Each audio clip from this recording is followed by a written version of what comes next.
Всем привет, меня зовут Стрэндж, и я верю, что люди должны знать правду. Вы часто меня просите рассказать секретные подробности Зоны 51. Видео, которое у нас уже выходило, ссылка на него как раз висит сейчас наверху экрана. Наделало много шума.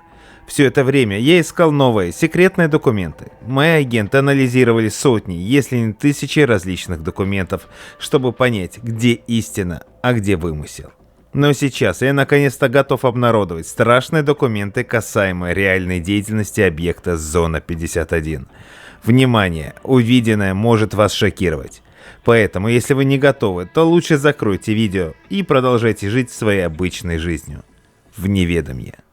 В целях безопасности моего источника все имена изменены, а документам придан художественный окрас. Итак, я начинаю. Толпа загромоздила целый проспект. Пестрая, безликая и многоликая одновременно. Агрессивная, требующая. Кое-где возникали более сдержанные островки, состоящие из молодежи, разодетой как хиппи, и пожилых людей, преимущественно бабушек с длинными седыми волосами, из природоохранных организаций и того же самого движения хиппи и протестных ассоциаций против любых войн. Перед камерой выступал крепкого вида дедок с густыми, как две косы, усами и такой же бородой. Мы не просим, мы в конце концов требуем и имеем на это право.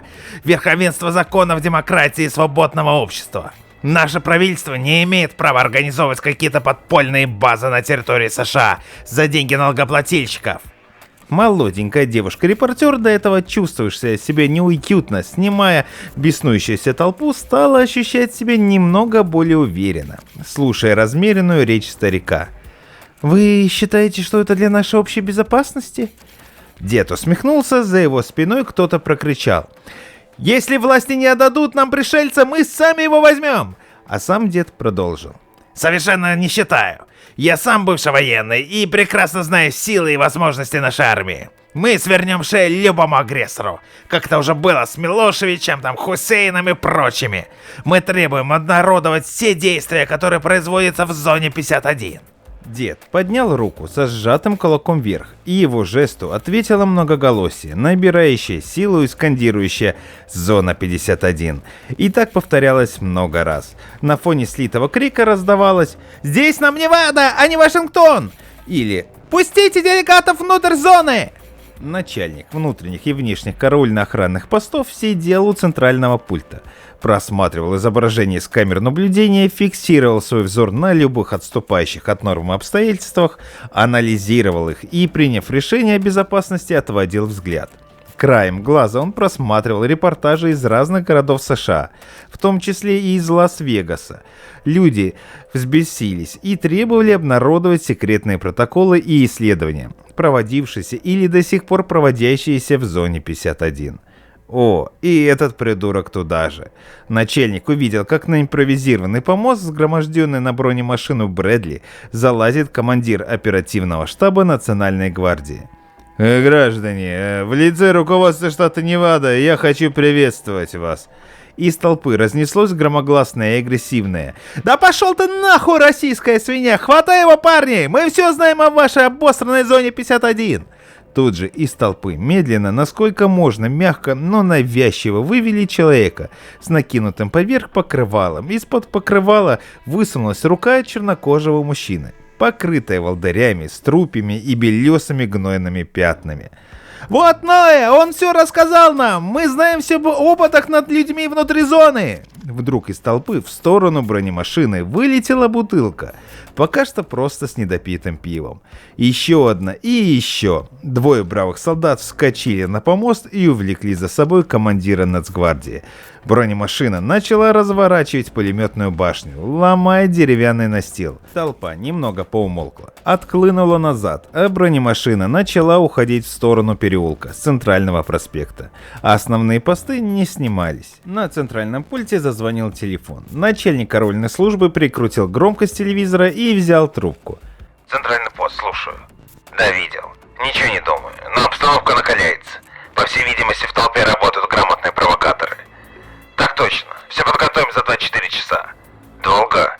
«Так точно. Постараемся уложиться в 12 часов». Начальник караульной службы положил трубку, но тут же поднял ее и набрал номер внутренней связи. Бункер, сейчас же собирай в конференц-зале второго уровня всех командиров и руководителей структурных подразделений. Понял? На все про все 10 минут. Что? Да плевать, что он скажет. Я отвечаю за безопасность. Хватай силком и волоки в конференц-зал. Персоналу ничего не объявлять. Пусть трудится пока что. Выполняй.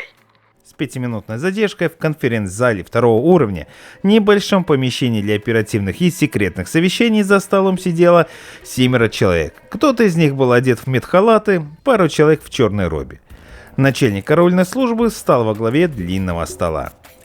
Господа, я мистер Югансен. Вы все прекрасно меня знаете. Я отвечаю за безопасность всех проектов и Зоны 51 в целом. Поступило распоряжение, основанное на анализе разведданных.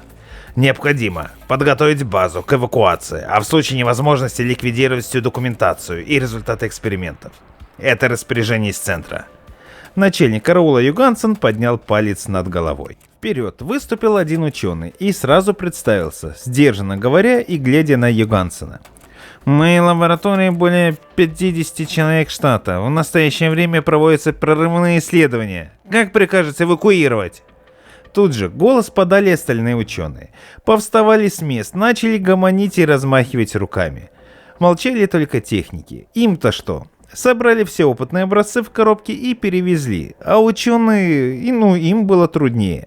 Но ничего, начальник караула улыбался, но в момент его глаза стали холодными. Он вынул табельный пистолет из поясной кобуры и разрядил почти всю обойму в бетонный потолок. Это успокоило всех. Я, кажется, сказал вам, что приказ об эвакуации курируется на самом верху. На подготовку 10 часов. Машина и специальные борта подадут через 5 часов. Югансен посмотрел на одного из техников, одетого в черную робу. Что за взлетной полосой и вертолетной площадкой? Техник кивнул головой. Работают в штатном режиме. Какой график планируется? Чтобы эвакуировать всю базу, потребуется не менее 4 грузовых чинуков. Кроме того, люди... Ваша задача — обеспечить работоспособность и все. Остальное не ваша забота. Я обеспечу охрану внешнего и внутреннего периметра, сопровождая общий процесс эвакуации. Первый доклад через 6 часов. Приступайте к обязанностям. Через 20 минут ученые разошлись по своим секторам, а начальник караульной службы вернулся на центральный пост. Снова включил телевизор. На экране какой-то малоизвестный военный, скорее всего мелкая сошка из ВВС, пожимал руку представителю контактной группы, сформированной из наиболее оголтелых участников митинга. Рядом был давишний старик, который давал интервью девушке-репортеру. И все та же девушка-репортер декларировала. На данный момент достигнута предварительная договоренность о посещении пресловутой зоны 51 группой делегатов во главе с представителем контактной группы. Неужели правительство, молчавшее столько лет, наконец-таки готово открыть тайну зоны 51? Посещение запланировано через 13 часов с минуты достижения договоренности. С вами была Сандра Морфис, CNN. Начальник караула выключил телевизор и смотрел на мониторы внутреннего наблюдения. Ученые поторапливались, отдавали своим людям какие-то команды. Было видно по жестикуляции рук, что некоторым из них совсем все это не нравится и на них кричат, не зная, за что хвататься, но в целом правильно воспринимает поставленную задачу. Блок подготовки живых препаратов работал в штатном режиме. Подопытные лежали на столах, часть из них находилась в колбах, заполненные формальдегидом. Препаратами были, попросту говоря, живые люди, которым многократно пытались присадить гены инопланетян, живых и неживых, доставленных сюда со всех концов США. Несколько особей были доставлены из Европы. Ученые вводили препараты в состояние искусственной комы и перегружали в автономные аппараты поддержания жизни, специальные колбы-модули, которые можно было транспортировать. Молодой врач подбежал к руководителю группы.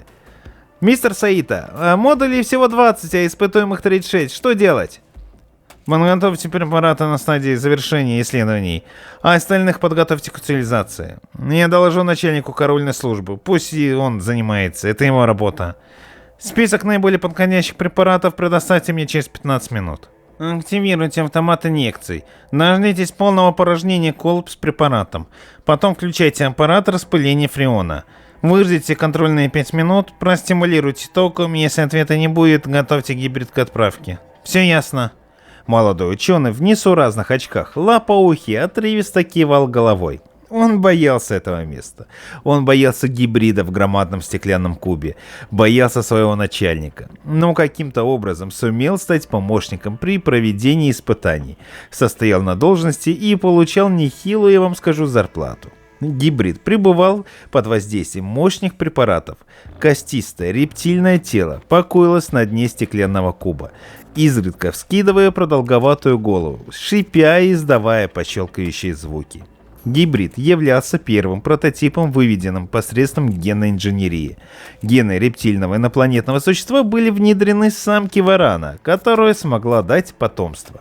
Гибрид был разумен и плотояден. Он часто смотрел с желтыми крокодильями глазами на помощника, молодого лопоухого ученого, и сладко облизывал свою кровожадную пасть. Так он сделал и на этот раз. По нелепой случайности, кнопка инъекционной обработки и кнопка разгерметизации кубической камеры располагалась поблизости на консоли. Молодой ученый, подавленный немигающим взглядом гибрида, нажал на кнопку разгерметизации. Начальник караульной службы слушал крик в телефон и оттягивал ворот от вспотевшей шеи.